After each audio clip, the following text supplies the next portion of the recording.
BJP ಪ್ರತಿಭಟನೆಗೆ CM Siddaramaiah ವಾಗ್ದಾಳಿಯನ್ನು ನಡೆಸಿದ್ದಾರೆ. ಅಹಮದಾಬಾದ್ ದುರಂತದಲ್ಲಿ ನಾವು ರಾಜೀನಾಮೆ ಕೇಳಿದ್ವಾ? ಮೊನ್ನೆ 262 ಜನ ಸತ್ರಲ್ಲ, ಅದಕ್ಕೆ ನಾವು ರಾಜೀನಾಮೆ ಕೇಳಿದ್ವಾ? ಮೊನ್ನೆ ರೈಲ್ವೆ ದುರಂತ ಆಯ್ತಲ್ವಾ, ಅದಕ್ಕೆ ನಾವು ರಾಜೀನಾಮೆ ಕೇಳಿದ್ವಾ? ಬ್ರಿಡ್ಜ್ ಕುಸಿತ ಆದಾಗ ಲೋಪ ಆಗಿಲ್ವಾ?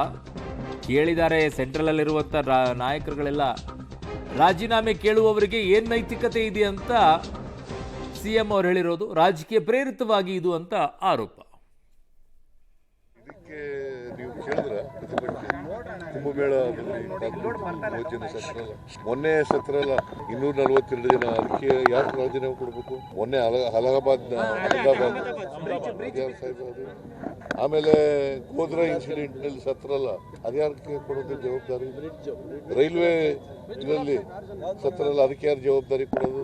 ಯಾರಿಗೆ ಜವಾಬ್ದಾರಿ ಕೊಡಬೇಕು? ಆಮೇಲೆ ಬ್ರಿಡ್ಜ್ ಇದಕ್ಕಿದ್ದಲ್ಲೇ ಉದ್ಘಾಟನೆ ಮಾಡುವಲ್ಲೇ ಬಿದ್ದೋಯ್ತಲ್ಲ, ಕಟ್ಟಿದ ತಕ್ಷಣ ಬಿದ್ದೋಯ್ತಲ್ಲ, 140 ಜನ ಸತ್ರು, ಅದಕ್ಕೆ ಯಾರು ಕೊಡಬೇಕು? ಪ್ರಧಾನಿಯವರು ರಾಜೀನಾಮೆ ಕೊಡಬೇಕು. ನಾನು ಅದನ್ನ ಡಿಫೆನ್ಸ್ ತಗೋತಾ ಇಲ್ಲ, ಅದನ್ನ ಎಕ್ಸ್ಕ್ಯೂಸ್ ಆಗಿ ತಗೋತಾ ಇಲ್ಲ.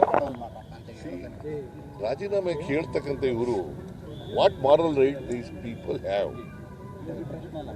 ಈಗ ಕಾಲ್ ತುಳಿತದಲ್ಲಿ ಸತ್ತದ್ದಲ್ವಾ ಕುಂಭಮೇಳದಲ್ಲಿ, ಆಗ ಆದಿತ್ಯನಾಥ್ ರಾಜೀನಾಮೆ ಕೊಟ್ರ ಅಥವಾ ಇವ್ರೇನಾದ್ರು ಕೇಳಿದ್ರ?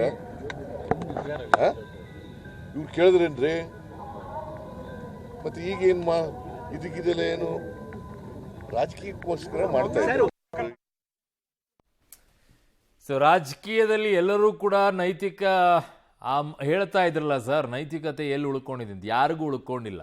ಅವ್ರು ಯಾವ ನೈತಿಕವಾಗಿ ಕೇಳ್ತಾ ಇದ್ದಾರೆ ಅಂತ ಕೇಳ್ತಾ ಇದ್ರಿ. ಯಾರಿಗೆ ನೈತಿಕತೆ ಇದೆ? ಯಾವ ಪಕ್ಷಕ್ಕಿದೆ? ಯಾವ ಸಂದರ್ಭದಲ್ಲಿ ಯಾರು ಹೆಂಗಾಡಿಲ್ಲ? ಗೋಧ್ರಾ ಬಗ್ಗೆ ಮಾತಾಡಿದ್ರಿ. ಗೋಧ್ರಾ ಸಂದರ್ಭದಲ್ಲಿ ಏನಾಗಿತ್ತು? ಜೈಲಿಗೆಲ್ಲ ಕಳಿಸೋ ಮಟ್ಟಕ್ಕೆ ಹೋಗಿತ್ತು. ಏನೇನು ಎಲ್ಲ ಹೋರಾಟಗಳಾಯಿತು.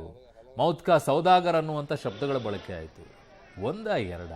ಯಾಕೆ ರಾಜೀನಾಮೆ ಕೇಳಿಲ್ವಾ ಹಿಂದೆ? ಸಿದ್ದರಾಮಯ್ಯನವ್ರು ಕೇಳದೇ ಇರಬಹುದು, ಕಾಂಗ್ರೆಸ್ನಲ್ಲಿರುವಂಥ ಹಿರಿಯ ನಾಯಕರು, ದೆಹಲಿಯಲ್ಲಿರುವಂಥವ್ರು ಕೇಳಿಲ್ವಾ?